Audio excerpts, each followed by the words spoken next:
ఆహ్, బతుకుతున్నం ఏదైతే ఉందో దాన్ని ప్రభుపాదుల వారు ఏం చేశారంటే, కృష్ణ బుగ్గ 2 వాల్యూమ్స్‌లో డివైడ్ చేసి దాన్ని రాసారు. అందులో ఇప్పుడు మనం చెప్పుకోబోయేది లాస్ట్ చాప్టర్. అందులో దేని గురించి వివరించారంటే, ఇన్ని అధ్యాయాల్లో చాలా విషయాలు తెలియజేశారు కదా! దాన్నంతటిని క్లుప్తంగా ఇప్పుడు తెలియజేస్తున్నారు. కృష్ణుడు గురించి ఆహ్, అర్జునుడు కృష్ణుడిని ఎలా అర్థం చేసుకున్నాడు, దాని గురించి ఇక్కడ సుఖదేవ్ గోస్వామి తెలియజేస్తున్నారు. ఇంతకుముందు మనం దేని గురించి చెప్పుకున్నాం, ఎలా అయితే అర్జునుడు గర్భోదక సాయి విష్ణువుని కూడా చూసి వస్తాడు కదా! అది దేనివల్ల జరుగుతుంది? సాధారణ వ్యక్తి ఎవరు అలా భూప్రపంచం నుండి ఇంకొక లోకానికి కూడా కనీసం వెళ్ళలేరు. ఒకవేళ వెళ్ళగలిగినా సరే, యోగులెవరైతే ఉంటారో, వాళ్ళు ఈ భౌతిక ప్రపంచాన్ని దాటి వారి యోగ శక్తితో వెళ్ళలేరు. అలాంటిది అర్జునుడు ఎక్కడికి వెళ్ళాడు? ఈ భౌతిక ప్రపంచం ఉంది కదా! దాన్నంతటిని దాటేసి, దాని తర్వాత బ్రహ్మజ్యోతి వస్తుంది. ఈ భౌతిక ప్రపంచం తర్వాత బ్రహ్మజ్యోతి వస్తుంది. దాన్ని కూడా దాటి వైకుంఠ లోకాలకు వెళ్లి, అక్కడ గర్భోదక సాయి విష్ణువుని కలుస్తాడు అర్జునుడు. అలా ఎప్పుడైతే దాన్నంతటిని చూసి వస్తాడో ఈ హ్మ్.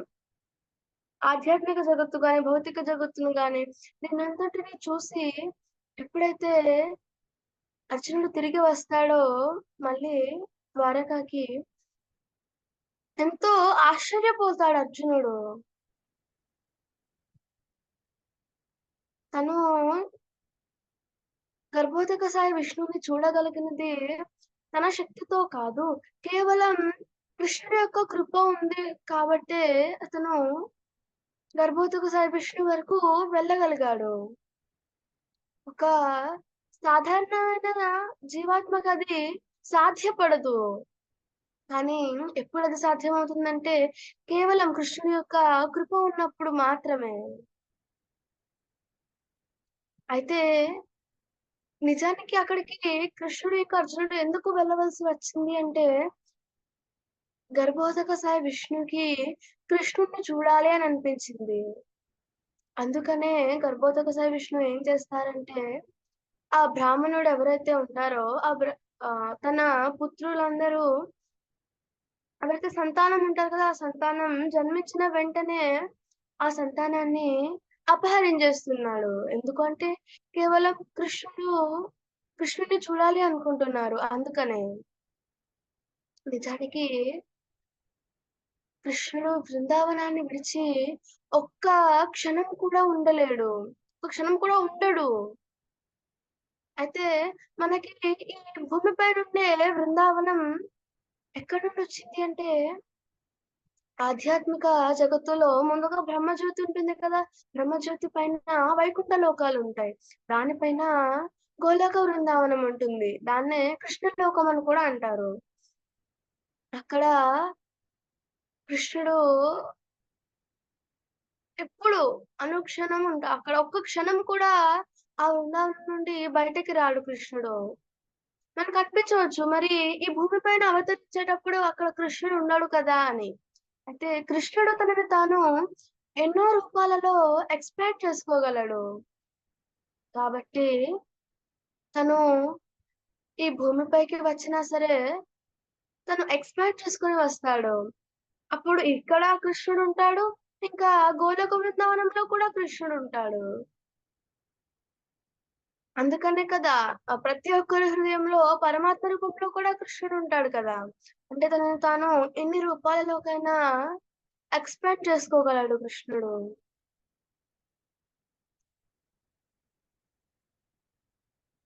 బృందావన బృందావనంలో ఉండే కృష్ణుడు చాలా అత్యున్నత ప్రేమ ఉంటే కానీ వ్యక్తులు ఆ కృష్ణుడిని అర్థం చేసుకోలేరు. అటువంటి లీలలని.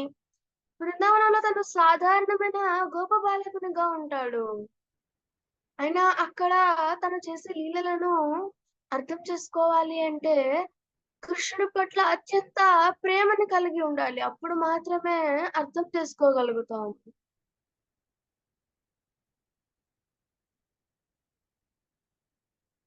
ఇంకా మనకి తెలుసు కదా! కృష్ణుడు కృష్ణుడికి బ్రాహ్మణులంటే చాలా ఇష్టం గదా! బ్రాహ్మణుడిని చాలా బాగా చూసుకుంటాడు కదా కృష్ణుడు. అయితే నిజానికి ఇక్కడ బ్రాహ్మణులు అనే ప్రతిసారి మనం గుర్తుపెట్టుకోవాల్సింది ఏంటి అంటే, బ్రాహ్మణ అంటే ఎవరు అంటే, ఇప్పుడు బ్రాహ్మణ పుత్రుడు బ్రాహ్మణుడవ్వడు. బ్రాహ్మణుడవ్వడానికి ఛాన్సెస్ ఉంటాయి. ఎందుకంటే అట్మాస్ఫియర్ అలా ఉంటుంది కాబట్టి, అటువంటి ఛాన్సెస్ ఉంటాయి కానీ, తను బ్రాహ్మణుడు అని మనం వాళ్ళ తండ్రి బట్టి చెప్పలేము. తను ఎటువంటి గుణాలను పెంపొందించుకుంటాడో, ఆ గుణాల బట్టి బ్రాహ్మణుడా, క్షత్రియుడా, శూద్రుడా, వైశ్యుడా అనేది చెప్పవచ్చు. అయితే ఇక్కడ బ్రాహ్మణులు అంటే ఎవరు అంటే, విష్ణుని ఆరాధించే వాళ్ళని బ్రాహ్మణులు అంటారు. అయితే మరి విష్ణుని ఆరాధించే వాళ్ళు అంటే ఖచ్చితంగా కృష్ణుడికి చాలా ఇష్టమై ఉంటారు కదా! ఇక్కడ కృష్ణుని లేదా విష్ణుని ఎవరో ఒకరిని ఆరాధించే వాళ్ళని కృష్ణుడు ఎంతగానో ఇష్టపడతాడు కదా! మరి అటువంటప్పుడు ఆ బ్రాహ్మణుడికి ఎందుకు అంత కలత చెందించాడు? అంత ఇబ్బందెందుకు పెట్టాడు ఆ బ్రాహ్మణుడు? ఆ బ్రాహ్మణుడు ఎంతగానో బాధపడ్డాడు కదా! తనకు జన్మించిన సంతానమంతా ఇలా జన్మించిన వెంటనే మళ్ళీ మాయమైపోతున్నారు. అటువంటి పరిస్థితిని ఎందుకు కలిగించారు? ఎందుకంటే ఇందాక చెప్పుకున్నాం కదా! మహావిష్ణువు ఎవరైతే ఉన్నారో తను కృష్ణుడిని చూడాలని చాలా ఆతృతగా ఉన్నారు. అందుకనే ఇక్కడ ఈ బ్రాహ్మణుడి యొక్క సంతానాన్ని అపహరించారు. అయితే కృష్ణుడిని చూడాలి అనుకుంటే బ్రాహ్మణుల సంతానాన్ని అపహరించడానికి ఉన్న సంబంధం ఏంటి అంటే, ఇప్పుడు ఒక బ్రాహ్మణుడికి కష్టం వచ్చిందనుకోండి, బ్రాహ్మణుడనే కాదు, ద్వారకా నగరంలో ఏ వ్యక్తికి కష్టమొచ్చినా సరే, కృష్ణుడు తట్టుకోలేడు. కాబట్టి ఇక్కడ మహావిష్ణువు ఏం చేశారంటే, ఆ బ్రాహ్మణుడి యొక్క సంతానాన్ని అపహరిస్తే, దాన్ని తీసుకొని వెళ్ళడానికి కృష్ణుడు ఖచ్చితంగా వస్తాడు కదా! అని ఆ ఉద్దేశంతో మహావిష్ణువు అపహరిస్తారు తన యొక్క సంతానాన్ని.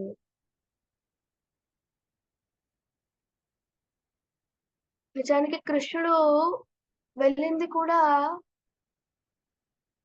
ఆ బ్రాహ్మణ పుత్రులు ఎవరైతే ఉంటారో వాళ్ళని తీసుకురావడానికి కాదు. ఇప్పుడు చూడండి కృష్ణుడు ఎంతో శక్తివంతుడు కదా!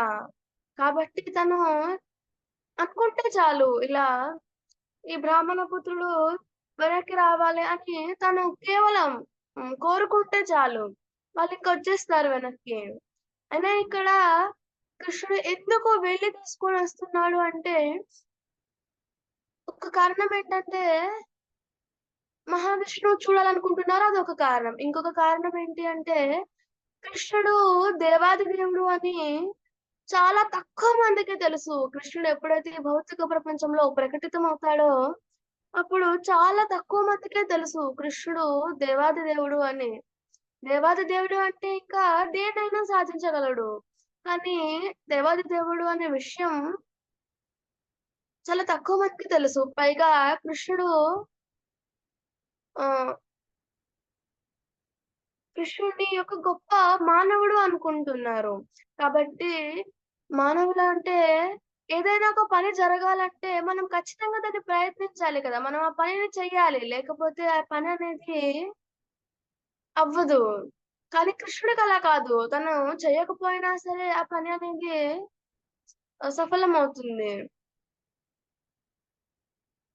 అయితే ఇక్కడ అందరూ మానవులుగా అనుకుంటున్నారు కాబట్టి, కృష్ణుడలా వెళ్లి తీసుకొని వచ్చాడు.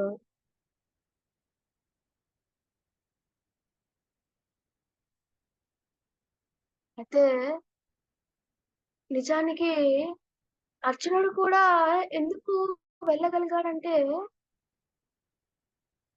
నిజానికి అర్జునుడు ఇంకా కృష్ణుడు ఎవరు అంటే, మహావిష్ణువు యొక్క లేదంటే కృష్ణుడి యొక్క కృష్ణుడికి చాలా ఎక్స్‌పాన్షన్స్ ఉన్నాయి కదా! అందులో ఒక ఎక్స్‌పాన్షన్ ఎలాంటిది అంటే, నరనారాయణులుగా కృష్ణుడు ప్రకటితమవ్వాలి అని అనుకున్నాడు. నరుడు అంటే మనిషి, వ్యక్తి. నారాయణుడు అంటే ఎవరు అంటే, స్వయంగా కృష్ణుడు లేదంటే విష్ణు. అయితే వాళ్ళిద్దరూ కలిసి ప్రకటితమవ్వాలి అనుకున్నారు ఒక రూపంగా. కాబట్టి ఇక్కడ నరుడెవరు అంటే అర్జునుడు. నారాయణుడెవరంటే కృష్ణుడు. వాళ్ళిద్దరూ ప్రకటితమయ్యారు. కాబట్టి ఇక్కడ అర్జునుడికి కృష్ణుడు చూపించాలి అని అనుకున్నాడు. కాబట్టి ఆధ్యాత్మిక ప్రపంచానికి తీసుకొని వెళ్ళాడు. ఇక్కడ బ్రాహ్మణ సంతానం అనేది గర్భోదకస విష్ణు అపహరిస్తూ ఉండేటప్పుడు 10 మంది పుత్రులు అపహరించబడినంత వరకు ఎందుకు కృష్ణుడు వెయిట్ చేశాడు అంటే, అర్జునుడప్పుడు ఏమని ఆలోచించాడు? తనని తాను కృష్ణుడి కంటే శక్తివంతుడని అనుకున్నాడు. ఇంకా తను కృష్ణుడు వెళ్ళే ముందు అర్జునుడు మొత్తం ఈ భౌతిక జగత్తులో వెతికి వచ్చాడు కదా! అప్పుడు తనని తాను కృష్ణుడి కంటే శక్తిమంతులని భావించి కృష్ణుడిని ప్రార్థించలేదు. ఇంతలో ఇంకా ఎక్కడ బ్రాహ్మణుడి యొక్క పుత్రుడు లభించకపోయేసరికి అర్జునుడు ఏం చేశాడంటే, అగ్నిలో ప్రవేశిస్తానని మాటిచ్చాడు కదా! కాబట్టి ఇంకా తనని తాను ఆత్మహత్య చేసుకోవాలి అనుకునేటప్పుడు, ఇంకా కృష్ణుడు చాలా దయార్థ హృదయుడు కాబట్టి అర్జునుడిని రక్షించాడు. ఇంకా ఈ ముందు దేని గురించి డిస్కస్ చేశారంటే, ద్వారకా నగరం ఉంటుంది కదా! ద్వారకాలో కృష్ణుడి యొక్క 16,000 మంది రాణులుంటారు కదా! వాళ్ళందరికీ ఒక్కొక్క రాణికి ఒక్కొక్క భవంతి ఉంటుంది. అవన్నీ ఎలా ఉంటాయంటే చాలా పెద్దగా, విశాలంగా, లగ్జూరియస్‌గా ఉంటాయి. కృష్ణుడక్కడ ఆనందాన్ని అనుభూతి చెందుతాడు. ఎలా అంటే రాయల్‌గా అక్కడ హ్మ్. ఐశ్వర్యం ఉంటుంది కదా బాగా. దాంతో లగ్జూరియస్‌గా కృష్ణుడు ద్వారకా నగరంలో ఉంటాడు. ఇంకా బృందావనానికొచ్చేటప్పటికి కృష్ణుడంతా లగ్జూరియస్‌గా ఏముండడు. సాధారణ గోపబాలకుడు. కానీ అక్కడ కృష్ణుడు ఎంత ఆనందాన్ని అనుభూతి చెందుతాడంటే ఆహ్, గో గోపికలుంటారు కదా! బృందావనంలో గోపికలు. వాళ్ళ యొక్క ప్రేమ ఇంకా ఈ సృష్టిలో ఇంకా ఎవ్వరు కృష్ణుడికి అంతటి ప్రేమని ఇవ్వలేకపోయారు. రాధారాణి ఇంకా గోపికలు. వాళ్ళు మాత్రమే కృష్ణుడికి ఉత్తమంగా ప్రేమించగలిగారు. వాళ్ళ ప్రేమ కృష్ణుడికి ఇంకెక్కడా దొరకదు. కృష్ణుడు ఏమని చెప్తాడంటే గోపికలకు, "నేను రుణపడిపోయాను. మీరిచ్చే ప్రేమకి రిటర్న్‌గా ఇవ్వడానికి నా దగ్గర ఇంకేమీ లేదు. ఇంకా ఏ ఆస్తులు లేవు నా దగ్గర" అని కృష్ణుడు తెలియజేస్తాడు. అంతటి ఉన్నతమైన స్థితిలో ఉంటారు గోపికలు. బృందావనంలో అటువంటి ప్రేమని కృష్ణుడు ఆస్వాదిస్తాడు. అక్కడ గోపికలతో ఆడుకోవటం కానీ, నృత్యం చేయటం కానీ, అయితే అలా ఏవైతే కృష్ణుడు ఆడుకుంటూ ఉంటారో గోపికలతో, కాబట్టి ఇక్కడ మనం ఈ భౌతిక ప్రపంచంలో అటువంటివి ఆడుకోగలుగుతున్నామంటే కారణం ఏంటంటే, కృష్ణుడు ఆల్రెడీ అక్కడ ఆడుకుంటున్నారు కాబట్టి. అంటే దీన్ని బట్టి మనం ఏం అర్థం చేసుకోవాలంటే, ఆధ్యాత్మిక ప్రపంచంలో ఈ భౌతిక ప్రపంచంలో మనం వేటినైతే చూడగలుగుతున్నామో, అవన్నీ ఆధ్యాత్మిక ప్రపంచంలో ఉన్నవే. ఆధ్యాత్మిక ప్రపంచంలో లేకుండా ఏవి యు యు భౌతిక యు యు యు యు యు.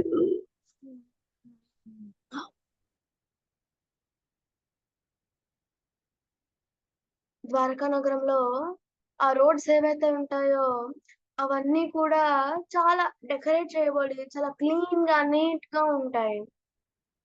ఎందుకంటే అక్కడ కృష్ణుడు ఉంటున్నాడు కదా! కాబట్టి ఏం చేస్తారంటే ప్రతిరోజు చాలా చక్కగా శుభ్రపరుస్తూ ఉంటారు.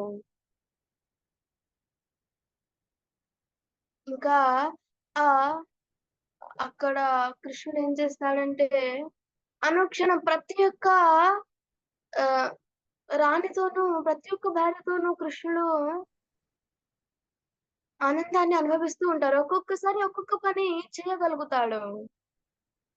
అంటే ఒకే సమయంలో కృష్ణుడు అనేక మంది భార్యలతో రకరకాల పనులను చేస్తూ ఉంటాడు. అది అదేమీ అంత ఆశ్చర్యపడాల్సిన అవసరం లేదు. అది సామాన్యమైన వ్యక్తి ఎవరైనా చేస్తే మనం ఆశ్చర్యపడాలి. కానీ కృష్ణుడు చేశాడనుకోండి, దాంట్లో ఆశ్చర్యం ఏమి ఉండదు. ఎందుకంటే దేవాది దేవుడు కాబట్టి దేన్నైనా చేయగలడు. ఎవరైతే నిరాకారవాదులు ఉంటారో వాళ్ళు గుర్తించలేకపోతారు. ఇంకా వారు కనీసంగా దాని గురించి ఆలోచించలేకపోతారు కూడా. ఆధ్యాత్మిక ప్రపంచంలో అంతటి ఆనందం ఉంటుంది అని వారు కనీసం గుర్తించలేకపోతారు. ఎందుకంటే వారేమని భావిస్తారంటే, కృష్ణుడికి రూపం లేదు అని అనుకుంటారు. రూపం లేదు అనేటప్పుడు ఇంకా కృష్ణుడొక వ్యక్తి కాదు అని అనుకుంటారు వాళ్ళంతా. కృష్ణుడు నిజానికి వ్యక్తి. కాబట్టి తను కూడా ఇష్టాయిష్టాలనేవి ఉంటాయి. తను కూడా ఆనందాన్ని అంటే కృష్ణుడు ఆనందాన్ని అనుభవించకుండా మనం ఆనందాన్ననేది అనుభవించలేము. అంటే ఆధ్యాత్మిక ప్రపంచంలో ఏదైతే ఉంటుందో అది మాత్రమే భౌతిక ప్రపంచంలో ఉంటుంది. ఇంకా భౌతిక ప్రపంచంలో ఉండేదానికంటే ఎక్కువే ఉంటుంది ఆధ్యాత్మిక ప్రపంచంలో. దాన్ని నిరాకారవాదులు అర్థం చేసుకోలేకపోతారు. రూపం లేదు అనేటప్పుడు ఇంకా కృష్ణుడితో వారు ఎటువంటి సంబంధాన్ని ఏర్పరచుకోలేరు. వ్యక్తి అనేటప్పుడు మాత్రమే కదా సంబంధం అనేది ఏర్పరచుకోగలుగుతాం. సంబంధం ఏర్పరచుకున్నప్పుడే ఆనందాన్ని అనుభూతి చెందవచ్చు కృష్ణుడితో. దాన్ని వారు అర్థం చేసుకోలేరు. ఆధ్యాత్మిక ప్రపంచంలో అలా ఉంటుందని కనీసం అటువంటి ఆలోచన కూడా వారికి కలగదు.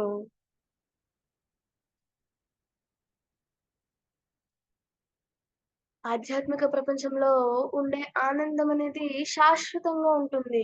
ఇక్కడ ఏదైతే మనం ఈ భౌతిక ప్రపంచంలో ఆనందంగా కనిపిస్తుందో అది అశాశ్వతమైనది. కొంతకాలం మాత్రమే ఉంటుంది. కానీ ఆధ్యాత్మిక ప్రపంచంలో అది శాశ్వతమైనది. నిజానికి అక్కడ ప్రతి ఒక్క వస్తువుకి జీవం ఉంటుంది. ఇక్కడ మనం చూస్తే కొన్నింటికి జీవం ఉంటుంది. కొన్నింటికి జీవం ఉండదు. కానీ ఆధ్యాత్మిక ప్రపంచంలో ప్రతి ఒక్క వస్తువుకి, ప్రతి ఒక్క వ్యక్తికి జీవం అనేది ఉంటుంది.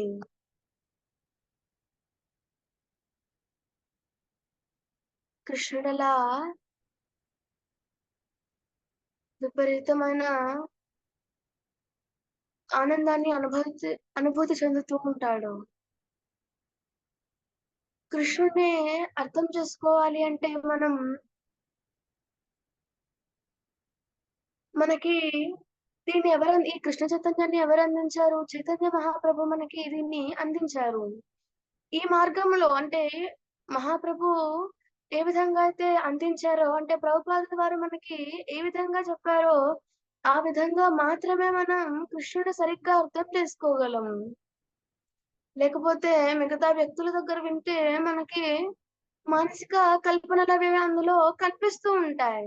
వారు ఊహించుకుంటారు. వాళ్ళ ఊహనే నిజమని భావిస్తారు. కానీ అది నిజం కాదు కదా! అయితే కృష్ణుడు ద్వారకా నగరంలో ఉండేటప్పుడు బృందావనంలో ఉంటారు కదా గోపికలు. వారందరూ ఎంతగానో బాధపడుతూ ఉంటారు కృష్ణుడు కోసం. అంటే ఇక్కడ అది కూడా విప్రలంబ సేవ అని చెప్పబడింది. అయితే విప్రలంబ సేవ అంటే ఏంటి అంటే, కృష్ణుడు భౌతికంగా వాళ్ళతో లేరు కదా! ద్వారకా నగరంలో ఉండేటప్పుడు. కాబట్టి వాళ్ళు అనుక్షణం కృష్ణుడు గురించి ఆలోచిస్తూ ఉంటారు. నిజానికి కృష్ణుడు వాళ్ళందరి హృదయాల్లో ఉన్నారు. కృష్ణుడు కూడా అనుక్షణం గోపికల గురించి ఆలోచిస్తూ ఉంటాడు. వాళ్ళు కూడా గోపికలు కూడా గోపికలు, గోప బాలకులు బృందావనంలో ఉండే ప్రతి ఒక్కరు ఒక చెట్లు కూడా మొక్కలుంటాయి గదా! అవి కూడా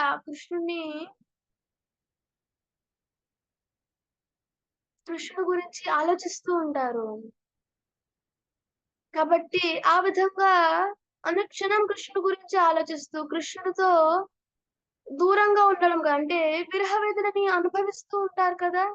కృష్ణుడు భౌతికంగా దూరంగా ఉన్నాడు. అయితే దాన్ని అది కూడా కృష్ణుడికి ఒక సేవనే. దూరంగా ఉన్నారు కాబట్టి కృష్ణుడి గురించే ఆలోచిస్తూ, అలా కృష్ణుడి పట్ల ఇంకా ఇంకా ప్రేమ పెరిగిపోతూ ఉంటుంది గోపికలకి. అలా ఒకానొక సమయంలో వారు దేన్ని చూసినా సరే వారికి కృష్ణుడే గుర్తొస్తాడు. ఎలా అంటే దేన్ని చూసినా ఒకానొకసారి ఏమవుతుందంటే, మనకి వర్షం పడే ముందు మేఘాలనేవి కమ్ముతాయి కదా!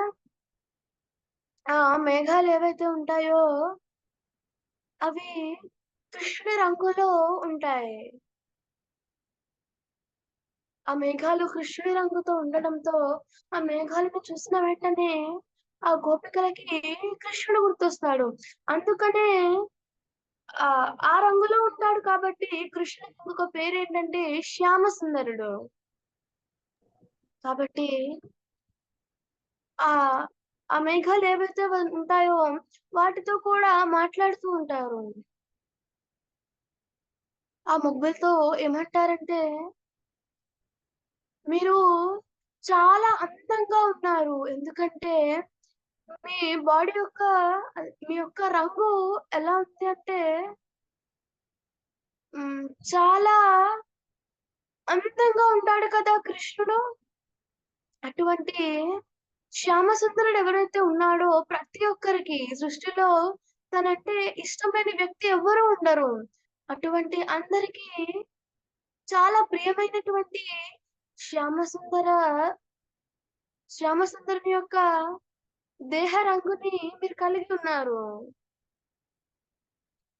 నాకు తెలిసి మీరు ఆహ్, శ్యామసుందరికి కూడా చాలా ప్రియమై ఉంటారు. అందుకే మీకు తన యొక్క రంగును ఇచ్చాడు.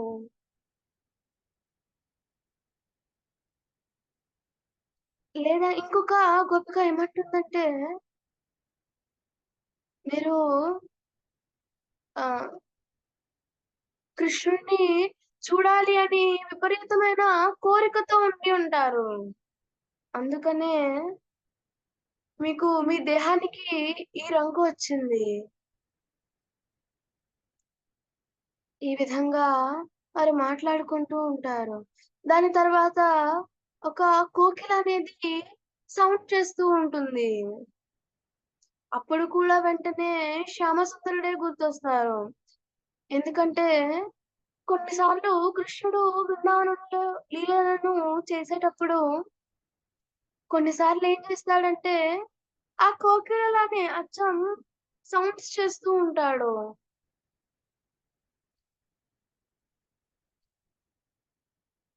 అలా ఇమిటేట్ చేస్తూ ఉంటాడు.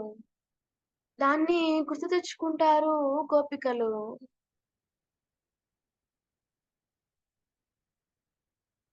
ఆ విధంగా ఇంకా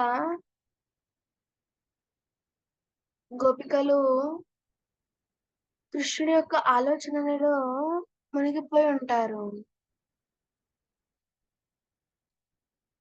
అయితే ఈ మొత్తానికి అసలు సారాంశం ఏంటి అంటే కృష్ణుడు దేవాది దేవుడు. అతను భౌతిక ప్రపంచానికి ఎందుకు వస్తాడు అంటే తన భక్తులు ఎవరైతే ఉంటారో వాళ్ళందరితో లీలలు చేయటానికి. అదే విధంగా ఆ భక్తులకు ఎవరైనా హాని కలిగిస్తే వారిని ఇబ్బంది పెట్టాలి అనుకుంటే వారిని సంహరిస్తాడు. ఇంకా మనం కృష్ణుడిని ఎలా ప్రేమించాలా అనేది తన లీలల ద్వారా తెలియజేస్తాడు.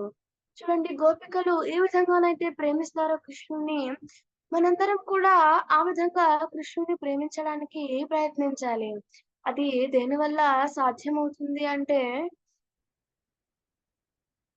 కేవలం ప్రభుపాదుల వారు ఏ విధంగా అయితే మనకి తెలియజేశారో అలా దాన్ని ఫాలో అయిపోయామనుకోండి ఇంకా మనం కూడా గోపికలలా కృష్ణుడిని ప్రేమించొచ్చు.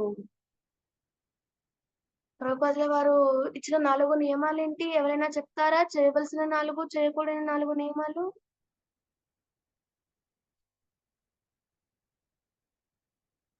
చేయవలసిన 4 నియమాలేంటి అంటే ప్రతిరోజు 16 మాలల Hare Krishna మహామంత్రాన్ని నిష్ఠగా జపించడం.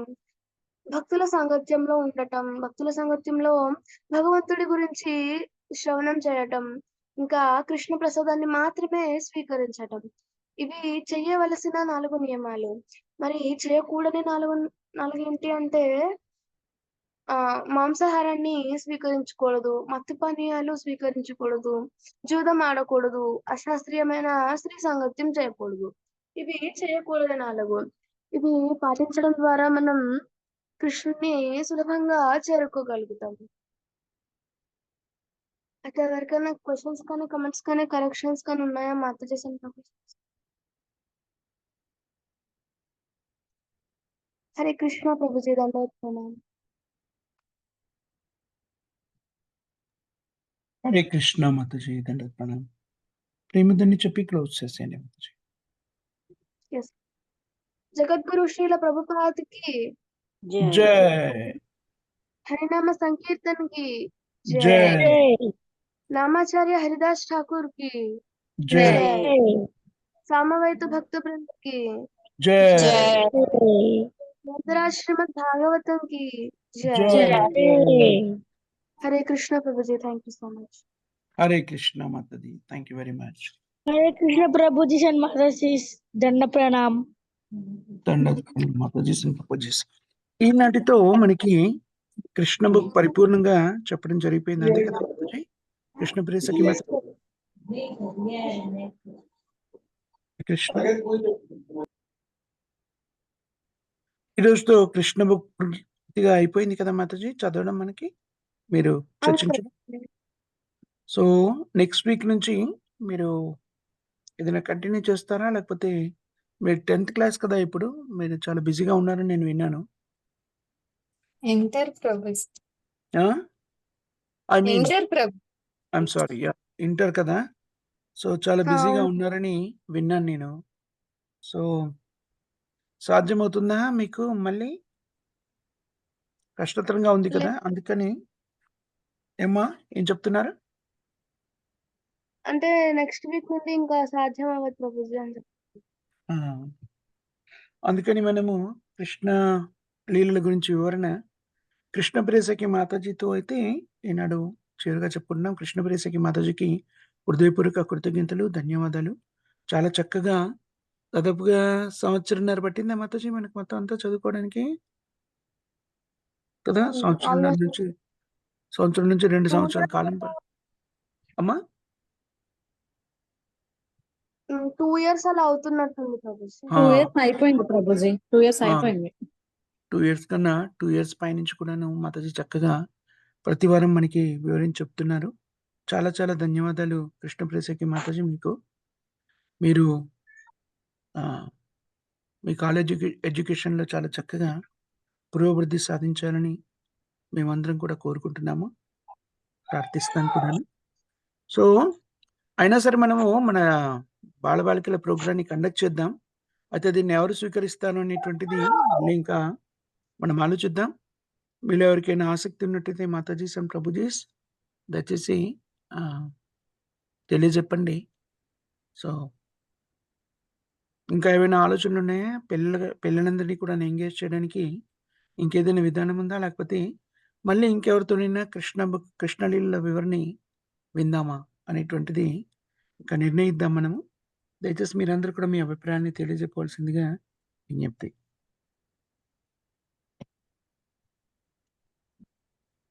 Thank you very much మాతాజీస్ అండ్ ప్రభుజీస్. కృష్ణ ప్రేయసికి మాతాజీకి జై. Hey. Thank you very much Krishna ప్రేయసికి మాతాజీ. హరి హరి బోల్. हरि बोल माताजी, Hey, Bol Mataji. हरि बोल माताजी. దండత్ ప్రణామ్ కృష్ణ ప్రేయసికి మాతాజీ. థ్యాంక్ యూ వెరీ మచ్ మాతాజీ. హరే కృష్ణ ప్రభుజీస్ అండ్ మాతాజీ. దండత్ ప్రణామ్. జగద్గురు శ్రీల ప్రభుపాద్కి జై. Jai. హరే కృష్ణ. हरे कृष्ण प्रभु से दंडवत प्रणाम. హరే కృష్ణ ప్రభుజీ दंडवत प्रणाम. Hare Krishna Prabhuji Danda Pranam. Hari Hari బోల్.